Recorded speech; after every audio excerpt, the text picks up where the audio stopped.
দশম গ্রেডে বেতন স্কেল বাস্তবায়নের দাবিতে মার্চ ফর 10 গ্রেড কর্মসূচি নিয়ে প্রধান উপদেষ্টার বাসভবন যমুনায় গিয়েছিলেন সহকারী শিক্ষকদের একটি প্রতিনিধি দল। সেখান থেকে তারা বের হয়েছেন। তো আমাদের সহকর্মী সেখানে আছেন মাহাদি সেকান্দার, তার কাছে জানবো বিস্তারিত। মাহাদি, তারা তো বের হয়েছেন, আপনার কাছে এখন কি তথ্য আছে?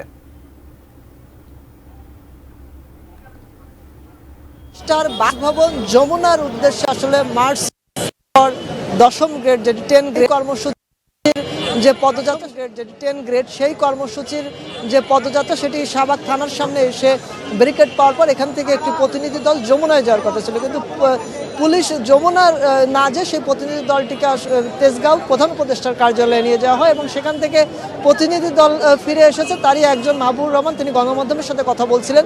তিনি বললেন যে তাদের যে দাবি ছিল দশম গ্রেড বাস্তবায়নে, সেটি নিয়ে ওখান থেকে দায়িত্বশীল কারো কোনো সাড়া পাওয়া যায়নি, যে কারণে তারা যে অবস্থান কর্মসূচি রয়েছে শাহবাগ থানার সামনে এখানে পুলিশের ব্যারিকেডে এই জায়গাতে তারা অবস্থান করবেন যত সময় পর্যন্ত অন্তর্বর্তী সরকারের প্রধান উপদেষ্টার কার্যালয়ে দায়িত্বশীল কোনো ব্যক্তির এই বিষয়ে কোনো আশ্বাস না আসবে তত সময় পর্যন্তই তারা এখানে অবস্থান করবেন।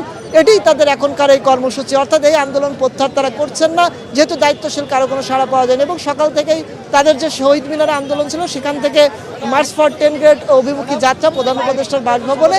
একনল হ্যান্ড ওয়াশ 100% প্যারাবেন ফ্রি, তাই নিরাপদ হাতের জন্য আস্থা রাখুন একনলে। এটি শাহবাগে এসে শিক্ষকরা কিন্তু অবস্থান করছেন সকাল থেকে শুরু করে এই যে রাত 7টা অবধি এখনো পর্যন্ত তারা এখানে আছে এবং তাদের একটাই দাবি, এক দফা দাবি দশম গ্রেডের যে বাস্তবায়ন সেটি।